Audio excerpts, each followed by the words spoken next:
Bienvenidos a Recreación sin Estrés para Todos.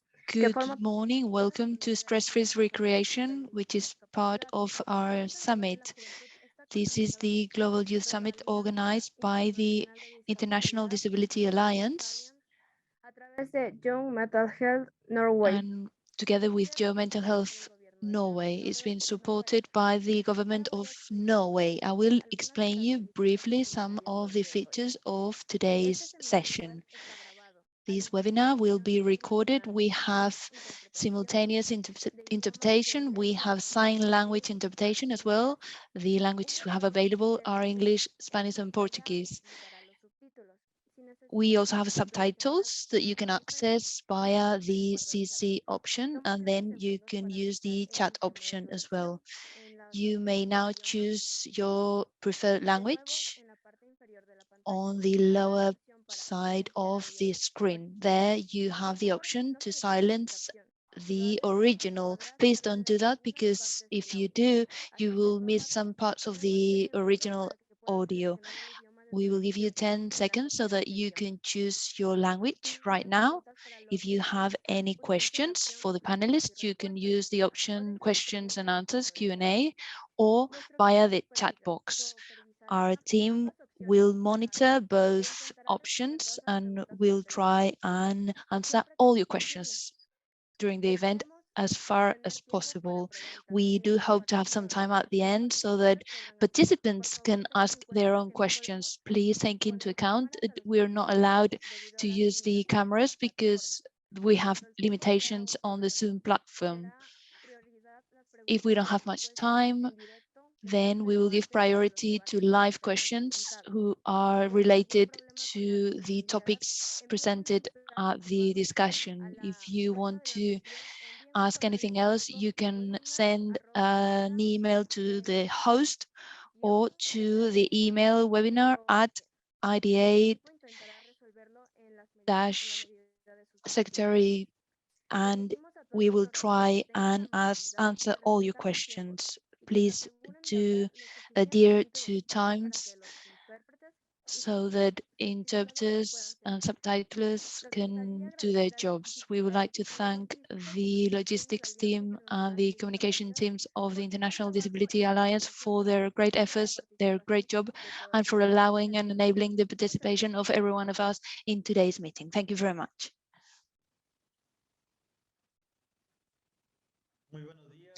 Good morning, everyone. Good afternoon, good evening. I am Antonio Palma, and this is a great pleasure to welcome you to this session. This is the session dedicated to the Americas region, and it's even a great honor to say hello and thank to all of you who have been throughout the whole event. Well, today in our session for the Americas, we will discuss recreation-free, stress-free recreation. We know that recreation, sports, and culture are vital elements that help us to fulfill the 2030 agenda and the sustainable development goals, and also help us to fulfill the needs of the people with disabilities. In the name and on behalf of the IDA and of the Latin American Network of People with Disabilities and their families, REARIS, it is a great pleasure and a great honor to welcome you for a second time. It's a great pleasure to give the floor to Daniel, who will be the moderator of this roundtable on stress-free recreation. Daniel, you have the floor. Thank you.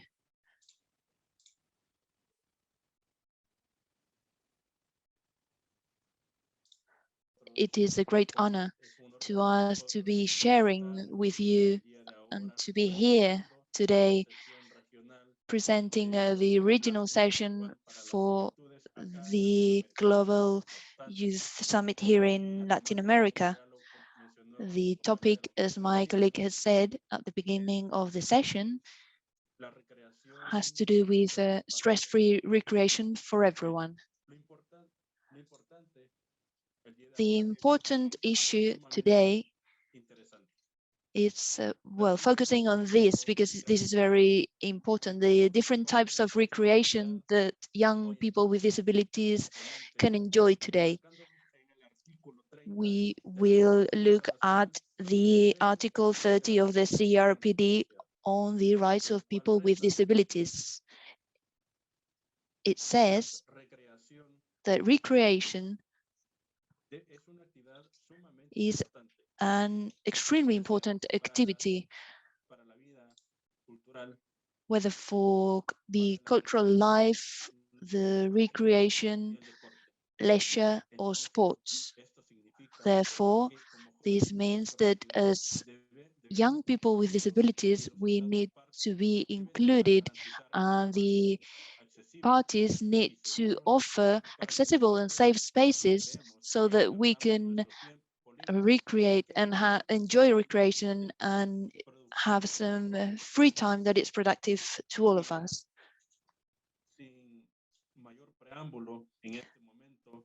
And now I would like to introduce you to the first panelist today. He is a very proactive young person. And first of all, I wanted to raise this general question for our panelists. Our panelists today are Gabriel Heredia, Amelia O'Hare, Andrea Toc, and Nefertiti Matos Olivares. We will begin with the intervention by Gabriel Heredia by asking him, do you believe that having fun with culture is important? I will introduce Gabriel. Gabriel is a young person who's 19 years old. He has a psychosocial disability. He has Asperger's syndrome. He, well, lives in the Chubut province in Argentina, and he's here today representing the Meta network. He's participated in different spaces of decision making and in many, many fora representing young people, adults, children with Asperger's syndrome. This is a very commendable job. I will give him the floor. Gabriel Heredia, you have the floor. Thank you so much. Well, good afternoon, everyone. Good morning or good evening. My name is Gabriel Heredia.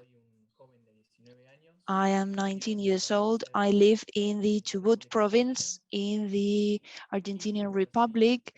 And well, I'm an activist for the rights of people with disabilities. On this occasion, I'm representing Meta, which is an acronym for movement. We are all in action. And this is a group of young activists who protect the rights of people with disabilities. We discuss accessibility and inclusive access. Well, let's focus now on this project, having fun with culture. I would like to share with you that in Meta, we normally have a traditional meeting, which is called Estamos Todes. We are all there. Well, as you know, in 2020, due to the COVID-19 pandemic, it was not possible to hold the meeting, also because of lockdown. Therefore, we decided to find a way of meeting virtually.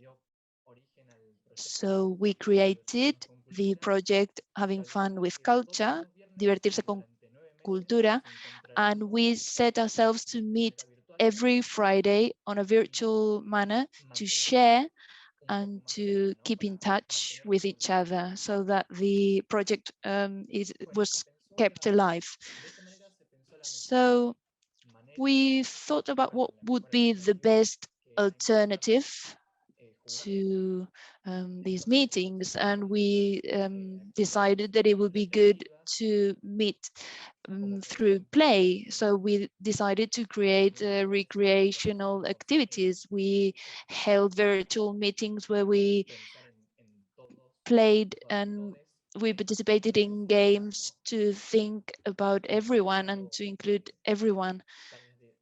We organized fun afternoons with trivia, with Q&As, with questions about pop culture, about films. We also had some bingo sessions.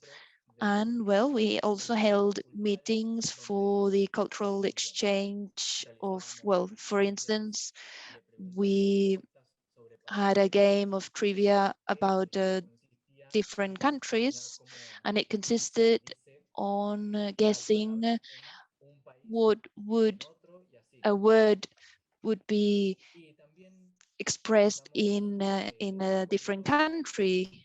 How would each country say one word? And we also had these meetings that were having fun with technology. That was the title. We held events of having fun through different platforms and media. And to conclude with this project of having fun with culture, we held a festival named Estamos Todes, We're All Here, and it consisted of rock concerts,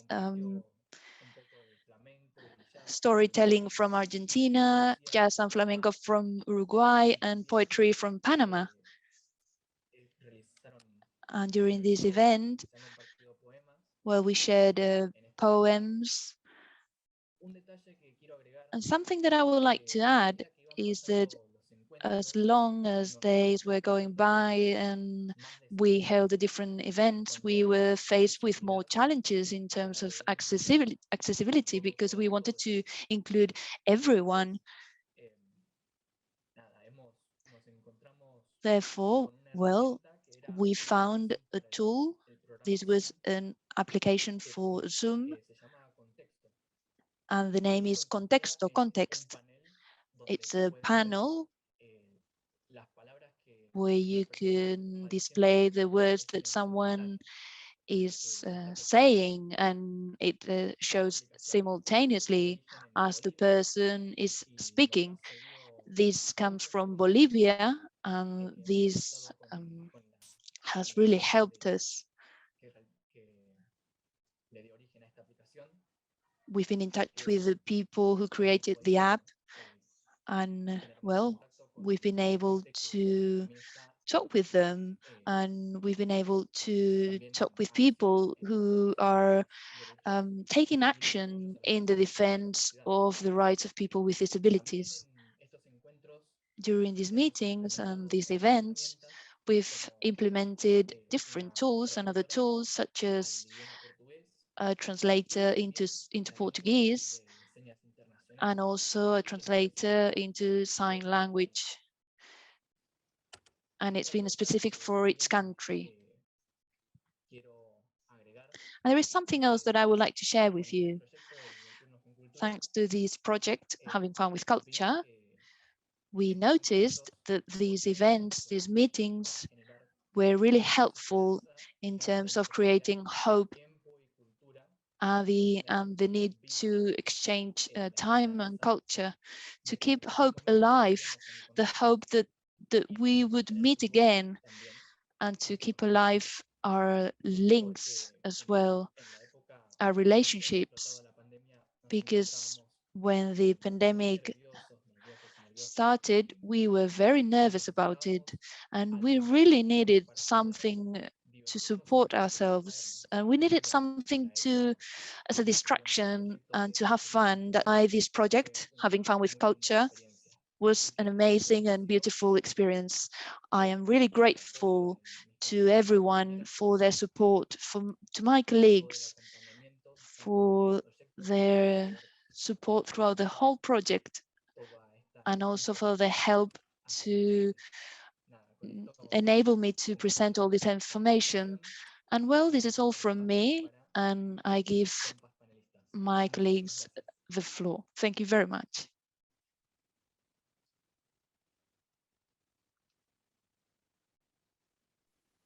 Perfecto. Brilliant. Fantastic. Thank you so much, Gabriel, for presenting us your project and for your words. It should be noted that what our colleague Gabriel was saying about accessible recreation and leisure, well, has to do with freeing spaces as well for the inclusion in the cultural life and to be able to participate in sports events and to participate in different spaces. Well, here in Latin America, that's very important. So we should acknowledge the fact everyone should do. Next, we will give the floor to our colleague, Amelia O'Hare. I will share a bit of information about her before giving her the floor. Amelia O'Hare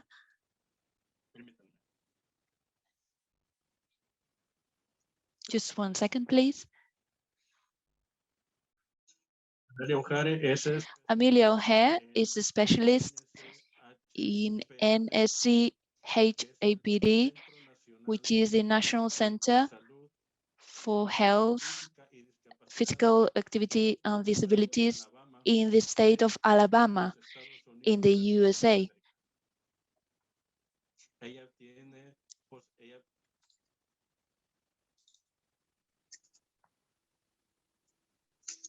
En la Fundación Lakeshore de Birmingham. She works at the Lakeshore Foundation in Birmingham, Alabama. Su formación es en planificación Her urbana. background is in urban planning and community development. She's a passionate advocate for disability rights, universally designed communities, active transportation, and environmental justice. In her work, Ms. O'Hare advocates for accessible trails and outdoor spaces,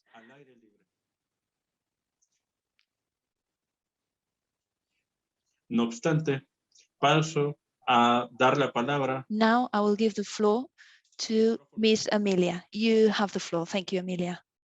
Wonderful. Thank you so much. Good morning and happy afternoon and welcome. My name is Amelia O'Hare. I use she, her pronouns, and today I am wearing a black top and my glasses.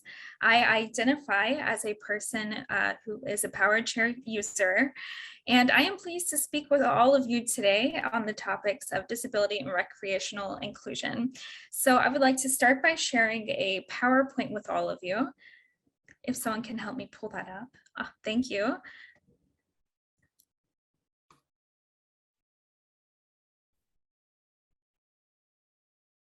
Wonderful. You can go to the next slide. Perfect. So these are just the talking points we're going to go over. A little bit background information about Lakeshore Foundation, what is inclusion, disability in the US, and the importance of having inclusive, accessible recreation and adaptive sports. And then I will be sharing a short video. Okay, so next slide. So I work as an inclusion specialist for the Lakeshore Foundation in Birmingham, Alabama. And Lakeshore's mission is to enable people with physical disabilities and chronic health conditions to lead healthy, active, and independent lifestyles through physical activity, sport, recreation, advocacy, and research. In addition to community programs, the Lakeshore Foundation is also a U.S. Olympic and Paralympic training site offering sports and training services for US athletes, as well as competitive opportunities for international teams and athletes with physical disabilities. Lakeshore is also home to the National Center on Health, Physical Activity, and Disability. You can go to the next slide. So what is inclusion? I think we all kind of hear this word being tossed around a little bit, but in this conversation, what does that look like? So you can go to the next slide. So here's a short definition of inclusion. Inclusion means to transform communities based on social justice principles, which all community members are presumed compliant, are welcomed as valued members of their community, fully participate and learn with their peers, and experience reciprocal social relationships. You can go to the next slide. So why are we having this conversation? All people have the right to safe, healthy, movable environments for outdoor and indoor recreation and sport. The lack of access and participation in physical activity is a serious public health concern for all US citizens, but even more so for the approximately 61 million US citizens who are at a much greater risk of developing serious health problems associated with a sedentary lifestyle. Children and youth with disabilities are also at a higher risk of developing serious health problems such as obesity, diabetes, heart disease, and other mental health challenges. This could be because of misconceptions about disability, about what is possible or what resources are available. This could also be part of not being included in PE, physical education programs, or other local wellness programs. This could also be because of the lack of accessible transportation, community movability, and lack of accessible facilities. You can go to the next slide. Thank you. So some facts. Obesity rates for children in the US with disabilities are 38% higher than for children without disabilities. Physical activity levels are 4.5% times lower for youths with disabilities. Less than 25% of youths have at least 60 minutes of physical activity a day. And 1.5 million students who have a physical disability are excluded from having access to participate in athletic competitions. I'm sure this isn't shocking to some of you. On a personal note, I have experienced the exclusion in physical education in the school systems. You can go to the next slide. So some barriers, lack of policy enforcement. There is a federal law, the ADA, Americans with Disabilities Act, and it does protect the rights of youths and all people with disabilities to participate in sports. However, there's still a lot more work that needs to be done. Two, lack of resources and training. Youth coaches and recreation facilitators are not always trained to provide effective and safe coaching techniques to include people with disabilities in their programming. Number three, lack of opportunities. As I mentioned before, there's a lot of parts and barriers to have access to accessible and inclusive recreation. And opportunities are often far and few between.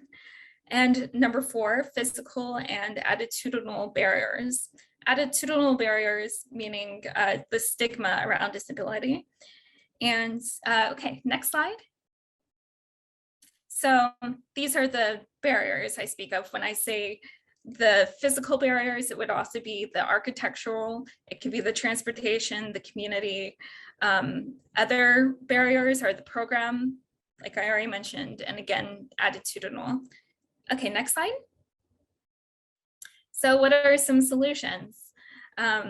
Built environment changes. I think that is definitely the first one that comes to mind. There are small things that communities can do to create more inclusive, accessible spaces for safe and healthy recreation. Service changes. Organizations should ask themselves what services could be provided to increase participation. It could be peer assistance, interpreters, transportation, so on. And number 3, instruction change. Organizations should provide training and education around disability awareness for all staff members. And number 4, equipment and technology. Organizations should look at what products or tools that they can provide to promote participation. And number 5, policy change. Organizations should create policies that provide inclusion at all levels. And finally, disability awareness. All organizations should have this conversation and education around disability awareness. Okay, next slide.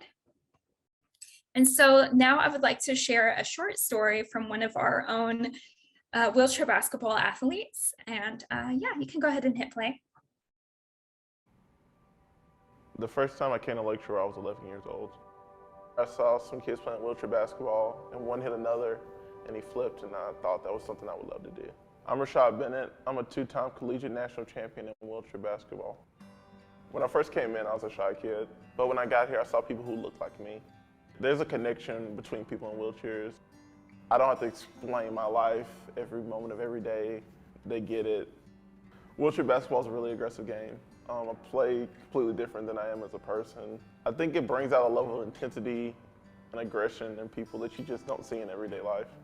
I remember being in my room at night as a kid, shooting in the air just so I can get my form correct. I was at Lakeshore on Saturdays for 8 to 10 hours, taking shots or playing one-on-one against players who were better than me so I could lead a team.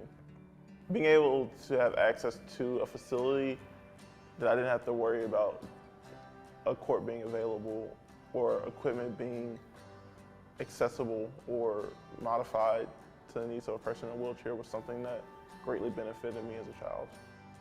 The journey I've had from the age of 11 till now can be defined in one word: growth. I've grown a lot since I was 11 as an athlete and also as a person. I've learned a lot about myself and about my community. Being in a wheelchair was something I tried to put on the back burner of my personality, and now I embrace it. Having the opportunities I've had here has made me want to give back to my community when I get older. I like who I am.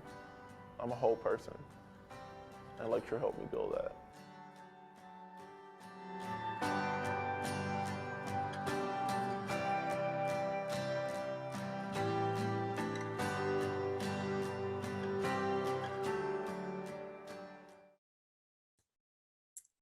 So yeah, that is everything. We have other sports at Lakeshore. We have swimming, wheelchair basketball, obviously, and several other wonderful sports. And that's just a small story, but there are several others with similar backgrounds and stories. So thank you.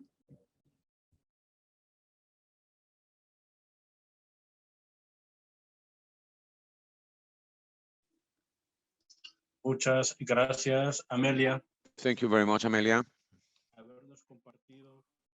for sharing with us something that is extremely interesting and work that is being done, as well as the story that you have shared with us, because it's necessary to emphasize that recreational spaces for the disability youth has to be accessible, mainly in those countries who are in a developed stage, which are way more advanced than where we are in the Latin American region. And that's why that it is necessary to build and habilitate and articulated forms, spaces for recreation and enjoyment of all types. For us, disabled youth, to have a universal design, as Amelia said, and she is an advocate of creating these accessible environments for those youth. Recrearse, ¿verdad? Así como también invertir. And also to invest their free time, their spare time. Having said that, we go having said that, we go to our next panelist, which is Andrea Alejandra Toc Castillo. We're going to share a brief summary of who she is. Andrea Toc tiene Andrea Toc is 25 years old. Es licenciada en comunicación social. She is has a degree in social communication, and she has written several articles since 2016 in different media and digital communication. Del colectivo Las Express Read desde 2019. From 2019. Ella es una persona con discapacidad física. Is someone who has a physical disability. She is quadriplegic. Y a continuación, te cedo la palabra, Andrea. Giving her the microphone, Andrea, and we'll start la presentación de Andrea with her presentation with a 1 minute 25-second video. So, Andrea, the microphone is yours. Con las Lémuras, proyecto teatro virtual, transitando juntas por una vida independiente. Virtual theater, el colectivo Las Lémuras es un grupo de mujeres empoderadas en distintos ámbitos, que tienen alguna discapacidad y que luchan por el respeto de los derechos humanos por medio del arte, haciendo teatro. Te contamos que elegimos el nombre de Las Lémuras porque a ellas les gusta trabajar como colectivo. Son líderes para tomar decisiones. También adoptan a otros lémures y los vuelven parte de su familia, como nosotras en el colectivo. Tienen distintas formas de comunicarse, según sus necesidades, como lo hacemos nosotras, con distintos lenguajes, con las discapacidades que tenemos. Además, los lémures son muy resilientes para adaptarse a los cambios. Y si tú quieres conocer más acerca del colectivo Las Lémuras, visita nuestras redes sociales. Visit our social media. Gracias. Persona con discapacidad auditiva quien interpreta el video. The person who Melissa interpreted the Morales. video Voz en is off, Andrea Toc. Elisa Morales. Voz en off, Andrea Toc. Yes, good afternoon, everyone from Guatemala. We are very happy as Las Lémuras Collective to have this kind of spaces to showcase our work and continue fighting for the rights of disabled people and develop space for the enjoyment. In the collective, we work through theater as a recreational formula and awareness raising formula to reach to these different actors who have the responsibility of opening spaces for disability people with disability. We not only create spaces to be able to integrate disabled people such as myself, but we do other awareness raising work for the people in charge of recreating and giving the spaces for the theater, and not only for doing theater, but also to participate, to take part as a public. And it's a way is something where we are allowed to participate, not allowing people, disabled people to participate in these spaces is another form of discrimination. That's why in the collective we work in the with culture, because we have the right to recreation and sport without stress. Going to a theater is a way of culture and enjoying yourself. And in the collective, their conversations is how we can reach more people in order to raise awareness to them, and how to open more working spaces and recreational spaces. And my job today is to present it to you so we can continue closing gaps and talking about people to recreate ourselves, to enjoy ourselves, and to do theater as well. That's all from me. Thank you for giving me the space, and have a wonderful day. Gracias, Andrea. Thank you very much, Andrea. It's a very, very important, whatever you share with us today. It is very important to stress, as you were saying, that theater, as well as any kind of artistic expression, be it drawing, painting, music, and other types of cultural expression of art, is for us disabled youth, because in our current times of COVID, it is necessary to emphasize that young people also have the right to take part in cultural life. And it is important for us as disabled youth because we can be actors, we can be script writers, scenery makers, scenographers,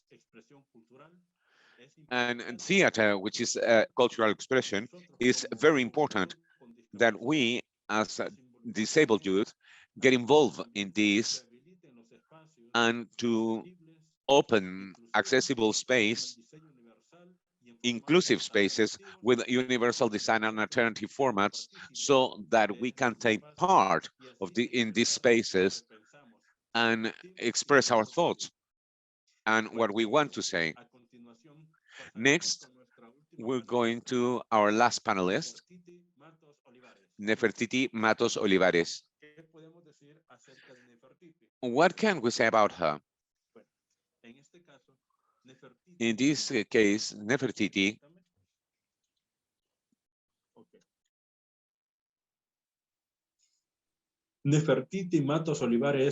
Matos Olivares is a great advocate of culture, technology,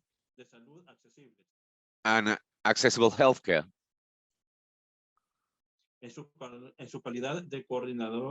As coordinator of social development,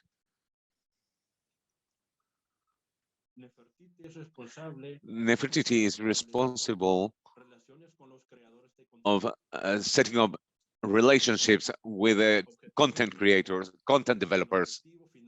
And the final objective is increasing the accessible media for disabled people. Sensorial capacities. She believes that she has to do something in order to build a world where universal inclusion is the norm and not the exception. So, Nefertiti, the mic is yours. Hello, everyone. I am so excited to be here with you today. Thank you so much for the opportunity. As already stated, my name is Nefertiti Matos Olivares, and I am a person who is blind and lives with chronic illness. I became disabled early in life, so I don't really know anything else, and I'm okay with that, proud even. Everything I've accomplished so far in this life has been as a disabled person, with help along the way from my family, teachers, strangers, but most importantly, the big and beautiful disabled community. And what a community it is. Did you know that people with disabilities make up 25% of the world's population? That's about 2 billion people. Of that number, it is estimated that 85 million are in Latin America. That's a lot of us. And if we band together, that's a lot of power. Knowledge is also power. Knowing what's going on around us is super important. As a blind person, I have found throughout my life that can be complicated though. Too much of the information we receive is filtered through others. For me, audio description does away with a lot of that. Now, what is audio description? Audio description is a form of narration that provides details about key visual elements in movies, TV programs, commercials, etc., to blind and low vision viewers. Sadly, it isn't always available though, but that's where an exciting option like All for Access comes in. Dicapta, in collaboration with the Universidad Carlos III de Madrid and the support of the US Department of Education, has developed the All for Access technology. With it, you have barrier-free audiovisual content. What do I mean by that? This means that you have access to captions, audio description, or sign language for the content that you're trying to access. All for Access is a repository. In other words, it's a library where accessibility elements are stored, and you, as the user, can access them anytime, anywhere through the All for Access app. Let's watch a short video so you can learn a little bit more about this really exciting technology.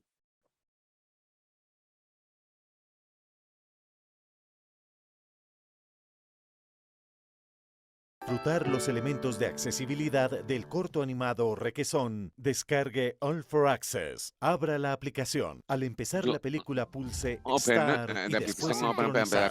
Cuando haya sincronizado, elija audiodescripción, select audio captions description, o lengua de closed captions, señas. or sign Elijamos language. audiodescripción. Let's select Se sienta audio junto a unas description. galletas. Una anciana duerme en He una sits mecedora. right next to some cookies. Requesón tiene una gran An old panza. lady makes Requesón something. come la última galleta. Está Requesón barrigón. has a big belly. He eats the Elijamos last lengua de señas. cookie. En la Let's app go for sign aparece un language. cuadro con un In the intérprete. A, we have a Evidentemente frame with an muchacho tiene una interpreter. pésima alimentación. Obviously, this guy has a really bad eating habit. 1, 2, 1, 2, Elijamos 3. captions. En Let's la choose app captions. aparece un stream de captions. And there's a stream of captions. You know that I don't like fish. Requesón, dear, you know that is very nutritional. Love, give me something more substantious. He is in development in order to get strong as his father. Okay.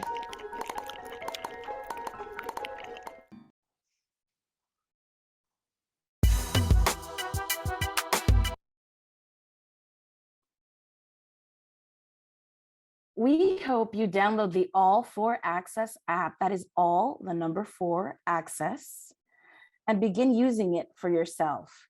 The All for Access app is free and available in the Apple App Store and the Google Play Store.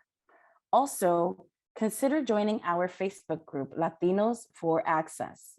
That is Latinos, the number 4, Access. There you will find like-minded Latinos and even watch parties that we host every month. With that, that is all I have for you today. I thank you again for the opportunity to speak before you.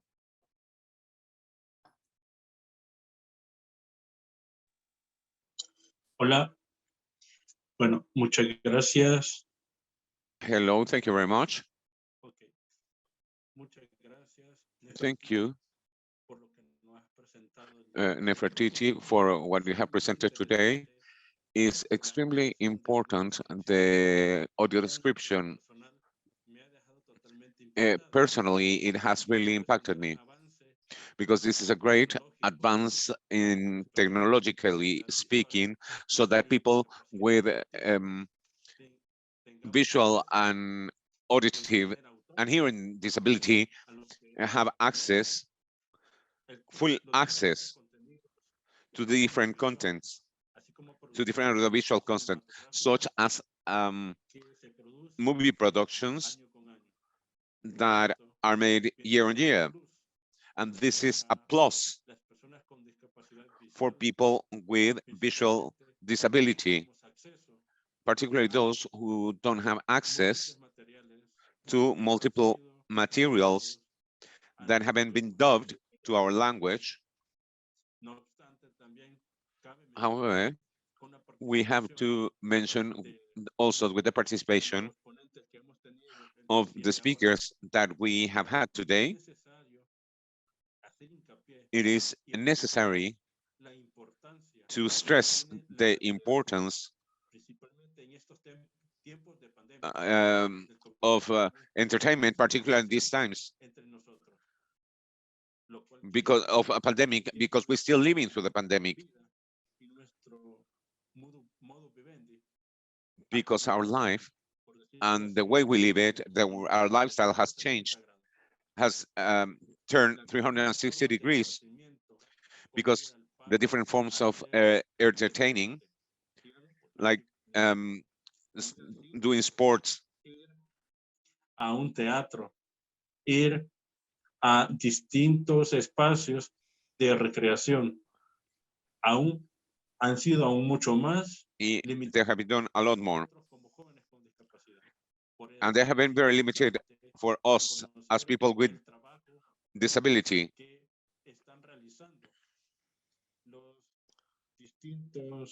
Activistas, así como and it is important to support the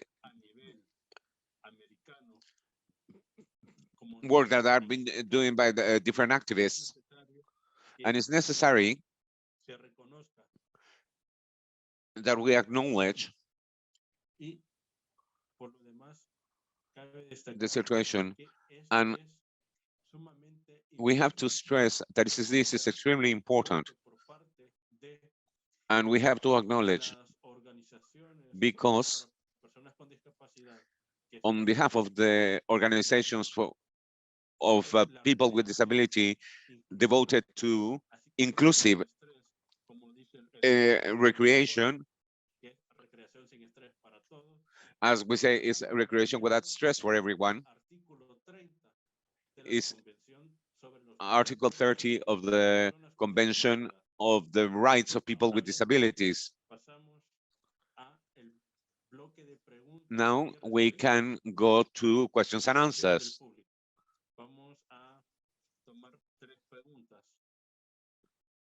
We are going to take on 3 questions. I don't know if the person in charge of logistics can let us know whether there is a raised hand. We are going to answer 3 questions in this first block that the participants have for our panelists. Tenemos una. Nielsen. I will give her access, if it's okay. Dan. Hi, can you hear me? Yes, we can. Yes, perfect. So I have a question in regards to intersectionality. As a queer, non-binary, indigenous person with a disability here in Norway, I was wondering, how do you work to include as many people as possible in your activism and your spaces so that it is safe for everyone? Because being indigenous or non-binary, you face different types of discrimination, and sometimes, often, or even from disabled people, you can experience racism, or you can experience transphobia, homophobia, and so on.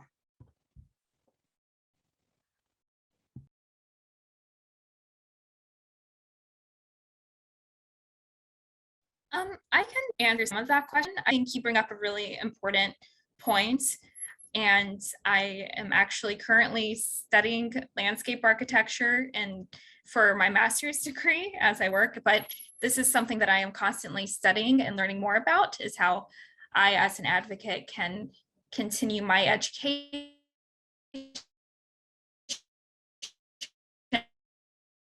and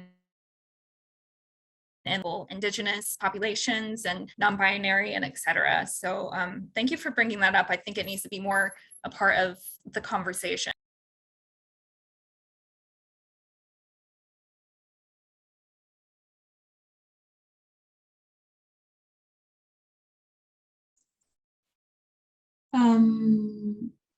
We have another question from Angela Bettoni saying, my question is, isn't it important to include people who have a disability with those who don't have a disability in recreational activities?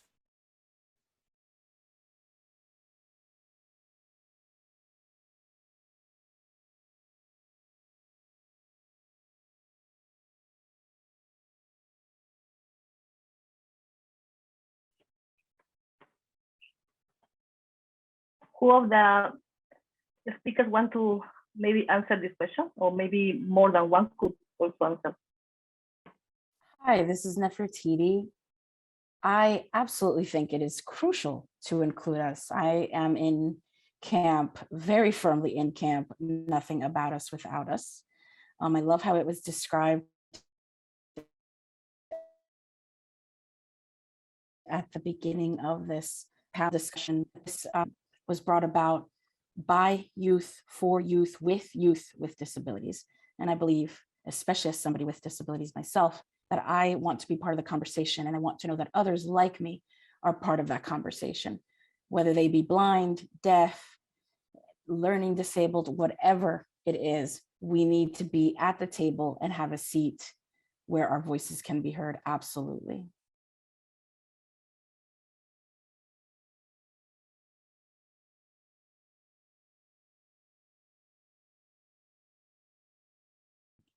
Hay otra pregunta en el chat que dice, ¿cuál es la meta principal con esta parte? There is another question in the chat saying, what is the main object in this meeting, which is what would like to happen in the next 10 years, approximately?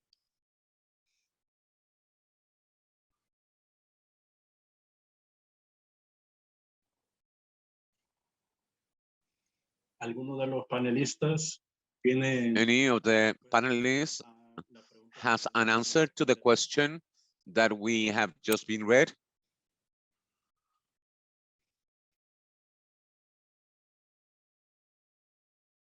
I'll give it a try. I think that's a really hard question to answer. I think it depends a lot on organizations and countries and communities having the will and want to make spaces inclusive and welcoming for everyone, and also wanting to put in the work to do the learning and bringing in the resources and really making disability inclusion a priority.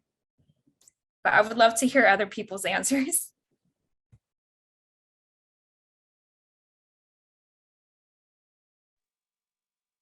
¿Qué nos podría decir Gabriel? What can Gabriel say? Andrea, what could they tell us regarding the question we've just heard?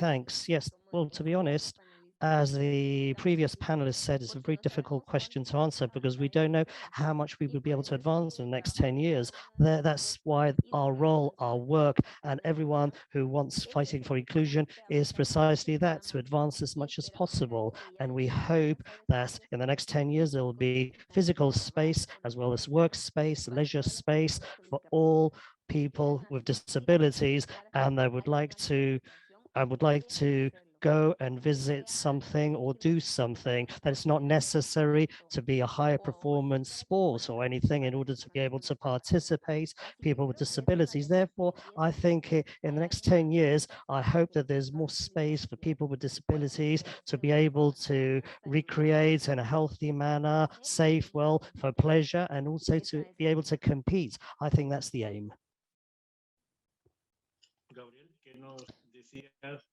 Gabriel, what would you say regarding this question? What would be your answer?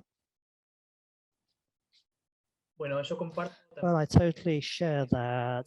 It's a very difficult question to answer because, first of all, we can't see the future, obviously, but we can make action or maintain ourselves active in order to, so that in the near future, we would be able to have more accessible space and activities that are pleasurable, that are beneficial for our leisure and for the joy of people with and without disabilities. And that, as we've been indicating, the rest of the panelists have also indicated, so that we have more and better spaces where we can all feel more comfortable and included in society. So that's what I hope will be the case in the next 10 years, or in 10 years, that there are more inclusive spaces where we can all fit in and feel totally comfortable carrying out our daily tasks, daily activities. Many thanks, Andrea, Gabriel, Nefertiti, and Amelia as well for your participation. And now, please allow me to ask you several questions. The first question would be as follows. How did the pandemic of COVID-19 affect you in your recreational activities that you carried out, and how did you overcome all this? And first of all, I would like Nefertiti to answer, and then Andrea talk. So in that order, please.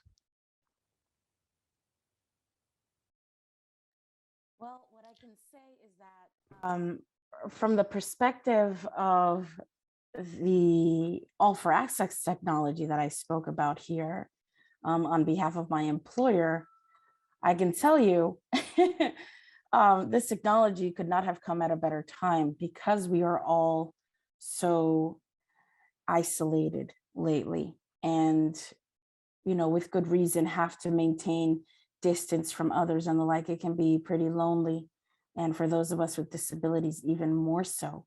We might find ourselves marginalized twice over with all this pandemic stuff going on. And the technology that this application affords us, or the access, I should say, that this technology affords us, may help to bridge that gap a little bit. Because if, say, my sister, who is fully sighted, is watching a film and she thinks it's so good, she wants to watch it with me, well, we could be on Zoom, just like we are all here today. And I can have this All for Access app provide me with audio descriptions, and she can watch it the way she watches it, which is with her vision. And we could still talk and share and have a really nice evening together while apart. She watching the way she watches and me watching the way I watch, without either one of us being disturbed or put out by it. So I think in that sense, this technology is pretty incredible. And like I said at the beginning of starting to speak, I think it has come at a fantastic time. Not that the pandemic is fantastic, of course, you understand, but that we have access to this application for free on both iOS and Android platforms. Personally, it has been a really revolutionary thing for me in my life, and I hope in the lives of many others.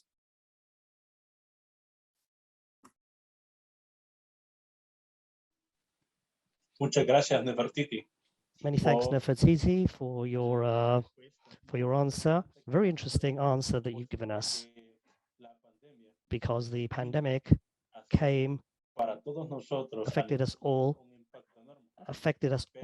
globally speaking, but technology has managed to help us, especially for our recreation, and in order to consume multimedia and movies, for example. For us as people with disabilities, at the beginning, it was a challenge. And the application that you've just mentioned, Access, I forgot the name, sorry, I apologize, but what I can say and is what Nefertiti shared with us. This is a plus for people with disability, and because this bridges technology as a space where we can have leisure, and we can have recreational activities. This way we are able to get closer get closer through technology so that the young people with disability have access to leisure and recreational activities, but also have to indicate that not everyone with a disability have access to this. Therefore, I would like to ask you the same question now to Andrea. What can you tell us, Andrea, regarding how did you manage to adapt to the pandemic and all the different activities that you carried out, all the different activities that you carried out? What can you tell us, Andrea? Well, this pandemic affected recreational activities because, first of all, we were isolated. We were isolated for our own safety and protection and our health. And then there were restrictions and and these recreational centers had to close. Sports center, theaters, movie theaters where we have interaction with other people. Those spaces also had to close their doors due to the pandemics, and some of them haven't even opened. And if they open, they are with strong restrictions, especially with people that have mobility issues. So I think this obviously affects us as people with a disability because we all want to take care of our health and our safety, but we also have to have recreation healthy in the open spaces. But some of these spaces are closed, or the ones that are open are inaccessible for people with disabilities. Visual disability, physical disability. We can't sometimes walk in these areas where we'd like to recreate or carry out recreational activities. So that's been difficult, but also technology has managed to help us adapt. And there are very interesting digital games, which are educational as well, and that people with disabilities can use. So we discovered other forms of recreation. Although we would like to go back to the activities we did before, we'd like to go out, walk, with spaces where we walked, but I think we have to adapt and wait for the restrictions to finalize and for spaces to open up again. Many thanks, Andrea. Extremely interesting what you've just told us now, because although there are lots of space or infrastructure, physical infrastructure that is to carry out recreational activities, cultural activities, and multidimensional activities. But depending where you are, if you're in an urban area or rural area, or semi-urban or rural areas, then we also have to point out that some of these spaces do not have the necessary accessibility or the universal design. The pandemic showed us something that was hidden, and now we have it in front of us. I also like to mention that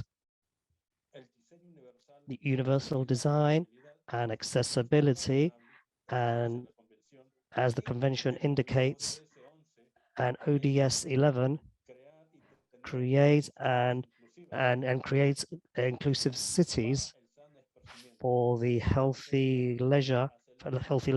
So now I'd like to ask you a further question to Andrea as well as Amelia O'Hara.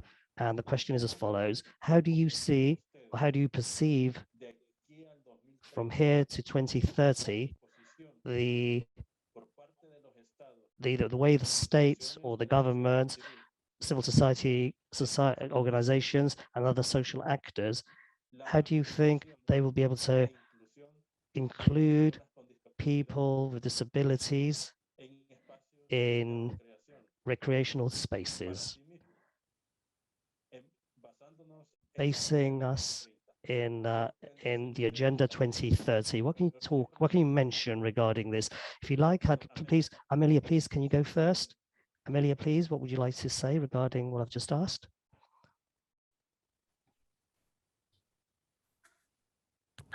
Yeah, thanks for the question. I think going back to my first answer about where we will be in 10 years, I think how there's a lot of work to be done, but there's also been a lot of progress and inclusion and understanding just about disability and where we are as a society. So I hope that having these conversations going forward, organizations can make more of an effort to include people with disabilities, not just in recreation spaces, but also as employment areas.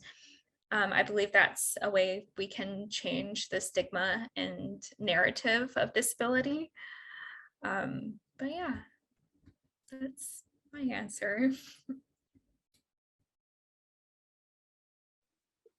Ok. Entonces, Thank es you. algo muy cierto. It's very true what you've just said.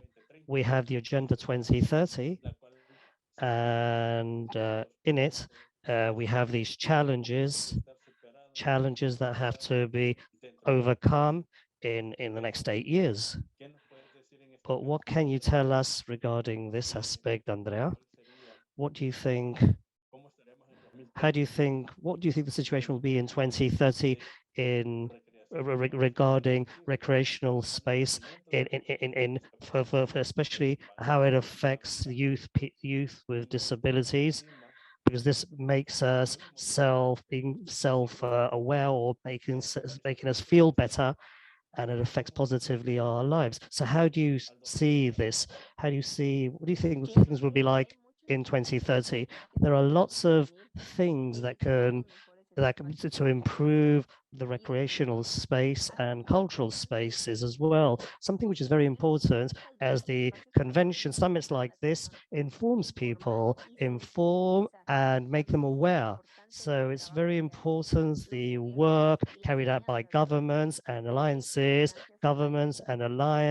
with private initiative alliances, and they all have to do with inclusion, because inclusion should be priority for the government, as it is health, safety, employment. And something very important, I believe, is to combat corruption, because due to corruption, there are lots of aspects where you cannot develop. Countries like Guatemala cannot develop. They have to face and combat corruption. So I think something very important are the alliances and fostering spaces. And I think for 2030, there'll be better spaces and more, but there will still be things to do. So we must continue working constantly. And I think that's very important. The alliances are important, health, and also making people aware of how to include people with disabilities. You mentioned something extremely important there, Andrea, and I want to reflect on what you've just said on the objectives 16 and 17 of the Agenda 2030, that the state should carry out alliances, partnerships with the different social actors, in order to create those mechanisms and spaces, peaceful spaces, where there's a more equal society and a more inclusive society with more social justice. Therefore, the governments should create these spaces for the young people with disabilities. And now I would like to ask you one last question. In this case, it will be addressed to Gabriel, as well as for you, Nefertiti.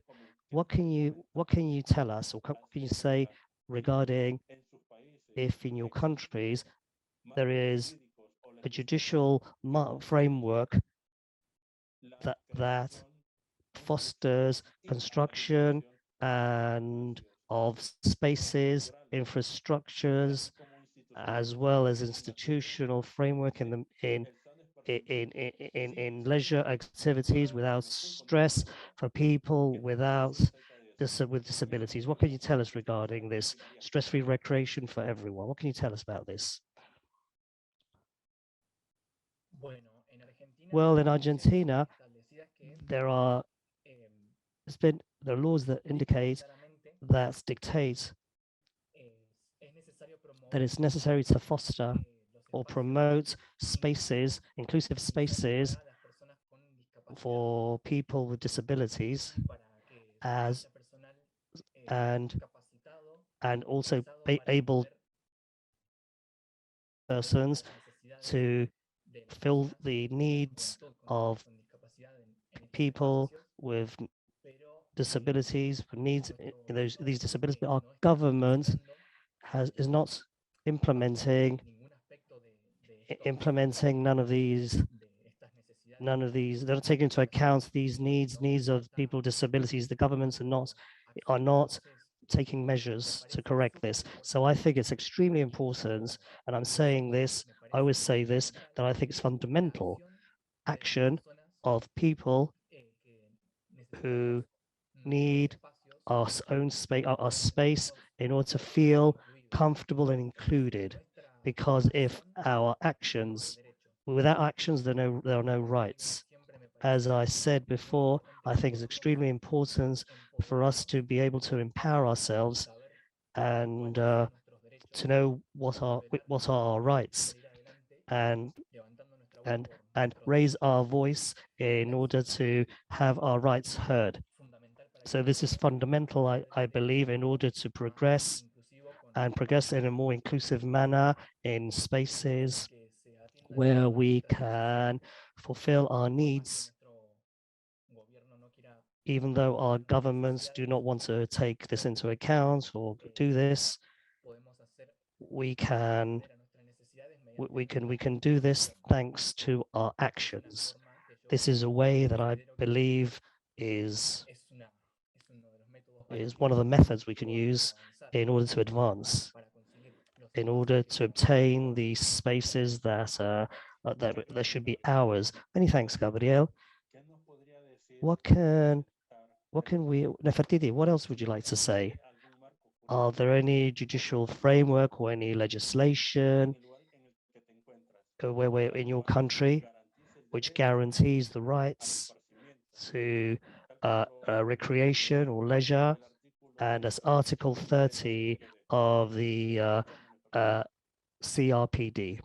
And let's hear what Nefertiti has to tell us. I live in the United States of America, specifically in New York, but as a nation, I would say that the United States, with its Americans with Disabilities Act and other such regulations, has, shall we say, a template of laws that, if followed, tend to make or are intended to make the lives of people with disabilities more equitable.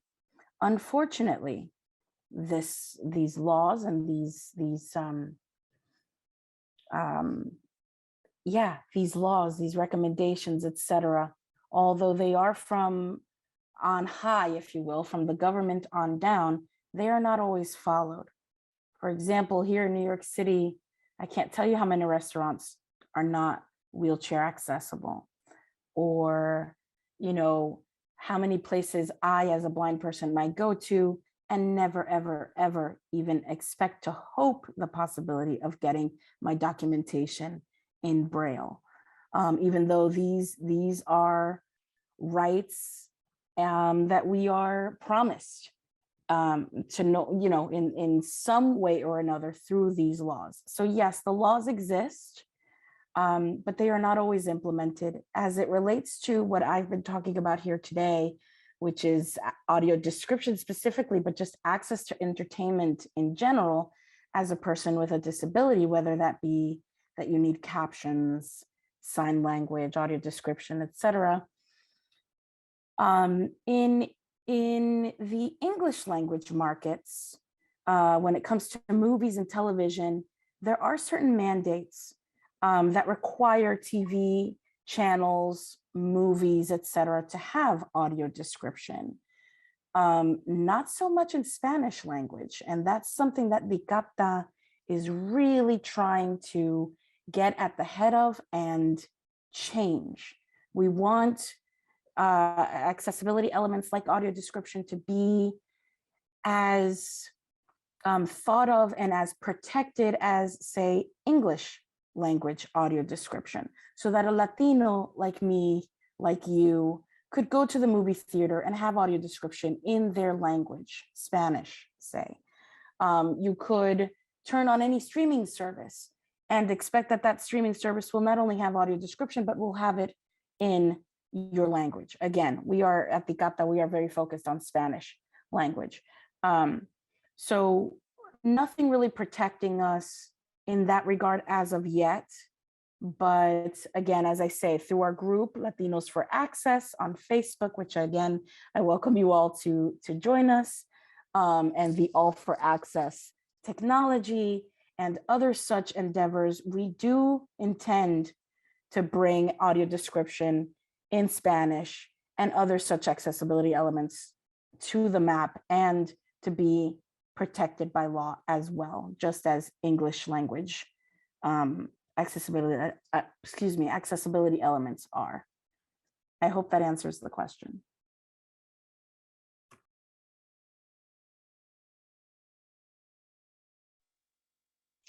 Muy bien. Fantastic, yes. I think that it's necessary to deal with certain issues that have been mentioned here, like the one Nefertiti pointed out.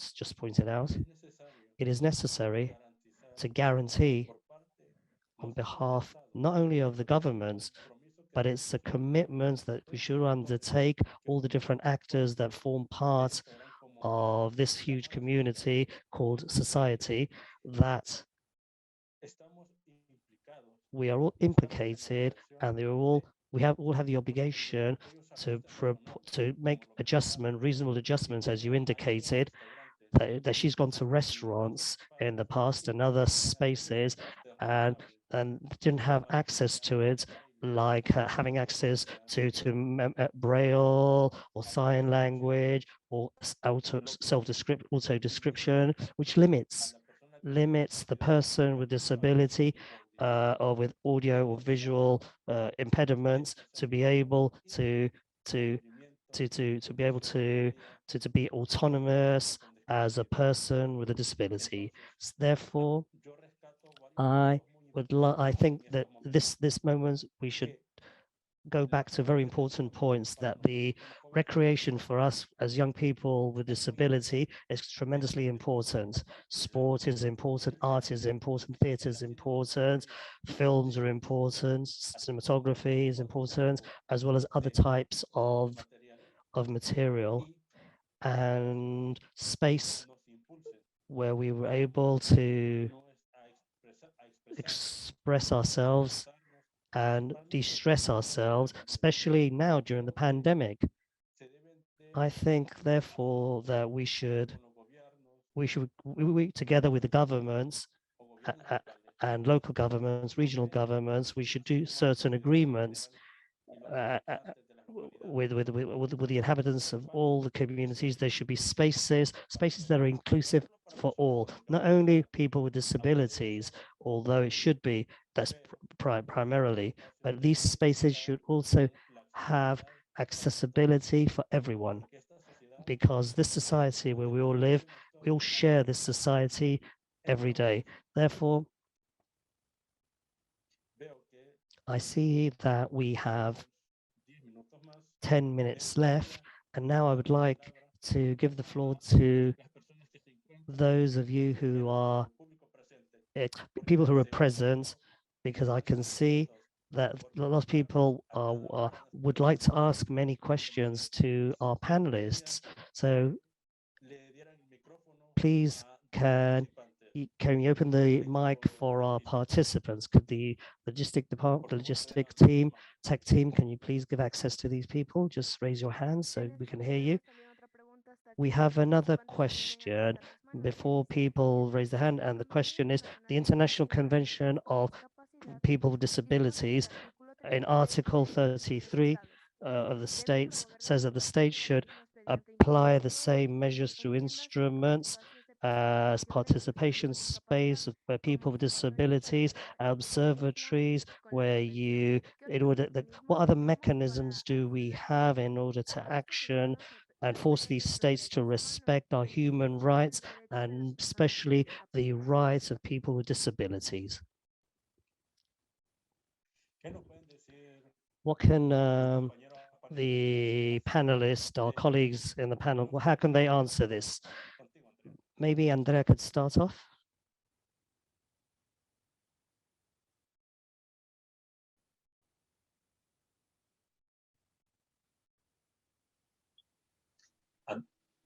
Andrea? Andrea, would you like to answer? Yes, of course. Well, to be honest, in Guatemala, there's a law which is the law for people with disability, the act for law, but this act that was approved in 1996 needs to be reformed because it doesn't bear in mind human rights. So the initiatives, those initiatives, these laws initiatives is also to attend people with disabilities in order to create spaces, but to do this, we have to reform the laws to take into account human rights, like the rights to recreation or leisure. So we can apply this and we have to promote this so that there are reform. But we have to reform these laws in order to protect and respect the rights of people with disabilities. That's a very important tool in order for disability. Disability shouldn't be considered as an illness, and that's an instrument that we can use, a tool that we can use. Many thanks, Andrea. Very interesting what you've just told us. What Andrea's just told us, because as Andrea has just said, disability should not be considered as an illness, because in the preamble of the CRPD, that says that disability is a concept and an evolution, because we do not know if tomorrow we can all suffer a disability or not.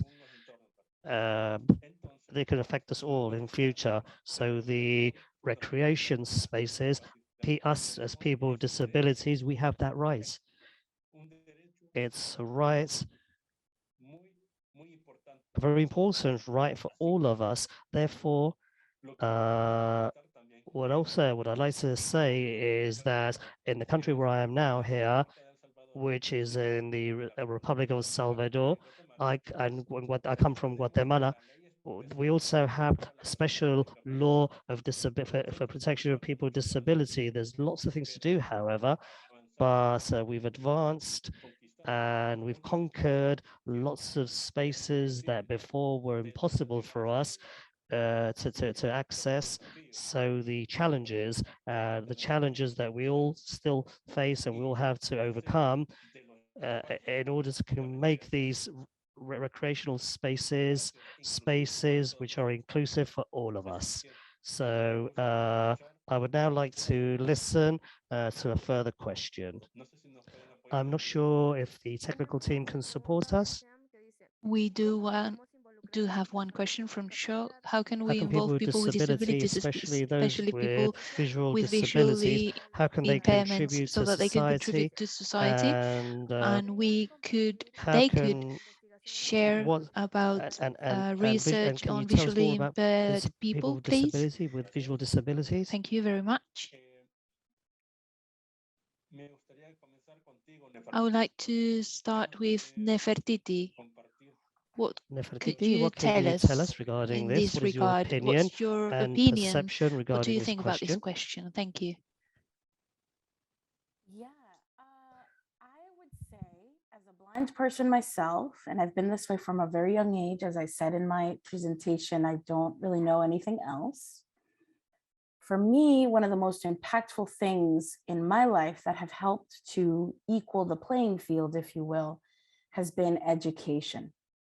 Education. If I may share a little bit about my personal life, I went to schools for the blind throughout elementary school and high school, only really hitting the mainstream once it came time for college.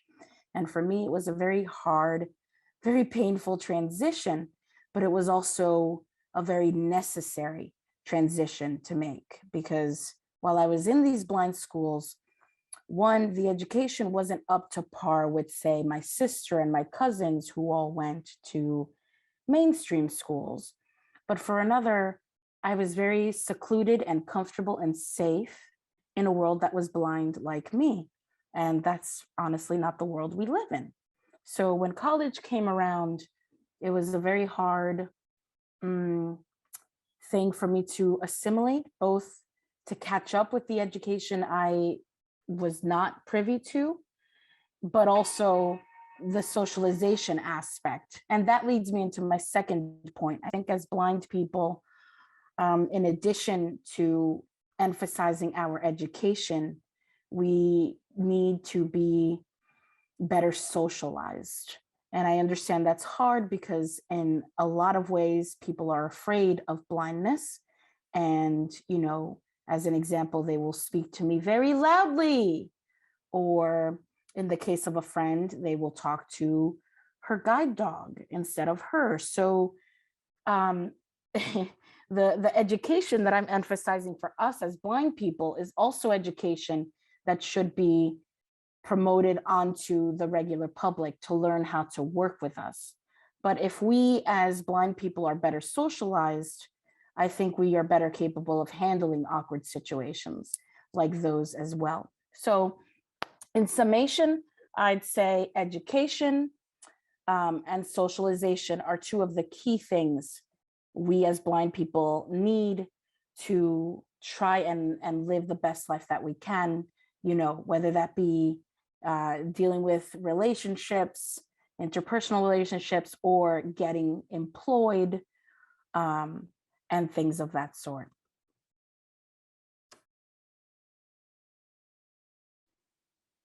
Bueno, muchas gracias, Nefertiti. Thank you very much, Nefertiti, for sharing with us your story and your thoughts. However, I would like to resume one of the very important topics that were raised just now, socialization, and also the participation in social life. These are terms that go hand in hand, because when we have fun and we unwind and distress in outdoor spaces or indoor spaces, if they're public spaces, well, this strengthens the social relationships, the social links, whether they are between friends or family, and the people and our acquaintances, and also in our community. That's why people with disabilities need to participate in all social events that take place where we live in our communities or where we do participate, whether it's through organizations for the rights of people with disabilities or through other mechanisms and spaces that provide and offer recreational activities, whether it's the state or the community, and also through social civil society organizations. However, recreational activities as such is a very important element. To conclude today's session, well, I would like to mention some of the thoughts shared by our colleagues. First of all, art, culture, sports, and extreme sports as well, and also,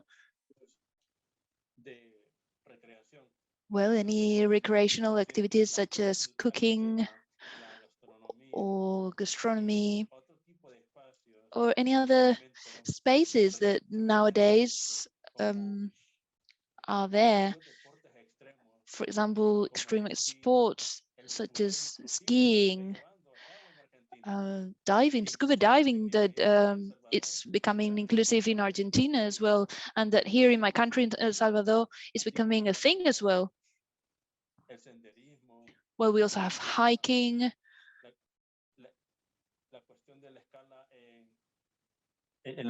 also rock climbing in the mountains and in other spaces. Well, at the moment, they might be not accessible to us, not because they don't want to include us, maybe because they're not fit for a rights to inclusion. That's why social relationships become stronger when we carry out these activities, especially during the times of pandemic. being able to distress ourselves, whether it's by going to the shopping mall, to the park, or to the cinema, well, as well as carrying out other leisure activities in other spaces, well, all this has a multi-dimensional perspective to us because it allows us to relate ourselves with intersectionality. This is very important then, because this is a space of coexistence, public coexistence. There we meet people of all kinds, women with disabilities, young women, children, teenagers, people from indigenous peoples organizations, people from LGBTI communities. Well, there are other spaces as well where there is an intersectionality that allow us to have an inclusive and safe participation. Therefore, by way of conclusion, now I would like to express my gratitude to all of you, each and every one of you, all the panelists, Gabriel, Andrea, Amelia, Nefertiti. Thank you for your time. I would also like to thank the logistics team of the International Disability Alliance, because thanks to them, we are here today, all together in this intersectional space, sharing and learning about stress-free recreation. As the motto says, no one should be left behind. Nothing about us without us. We would like to thank you for giving us this space, and we hope to hear from you soon. Hope you have a lovely day. Thank you. Just one thing before leaving, please. For people who want to belong to the AIDA Youth Caucus, which is the very huge group of young persons with disabilities, it would be great if you can write directly to Guller Coca, who is our focal point. I don't know if somebody could maybe write in the chat the email from Guller. But anyway, the email from Guller is gkoca@ida-secretariat.org. This is the email from Guller, and where you can send a message to her if you want to be part of this youth caucus. Yes, thank you, Rosario. Hi, everybody. This is Guller, and you can write me in English and also in Spanish. Just very important to highlight. It's the same for me. So even those who don't speak English, don't hesitate. We are here, and we can communicate in Spanish. Thank you, Rosario.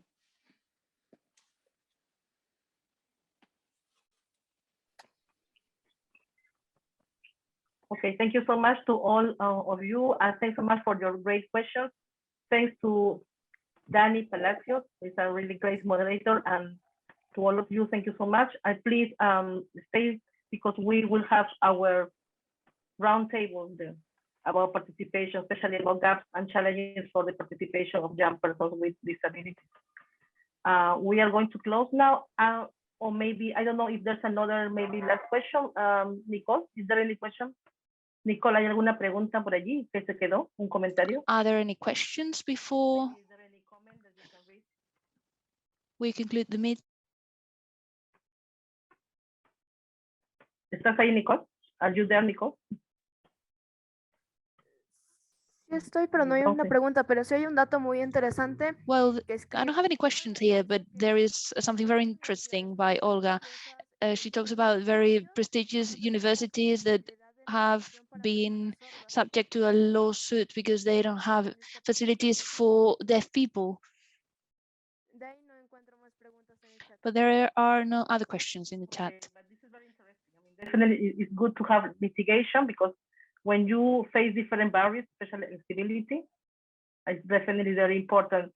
We need to ensure our rights, and accessibility is the precondition to ensure our rights as persons with disabilities. I think this is something that we need to take into account. We are accessibility is not a favor for us. Accessibility is a precondition if we want to enjoy our rights, if we want to exercise our rights, okay? And the right to leisure and to enjoy our free time is very important. Not only education, not only employment, it's also very important the right to recreation, and recreation for everyone. We are not a segregated society. We don't have a word for young persons with disabilities and another word for young persons without disabilities. We are in an inclusive world. That's why we are only claiming for inclusion of accessibility. Thank you so much. And thanks to all of you, and thanks to the great panelists that are accompanying us, and thanks to Danny for all the great job. Thank you.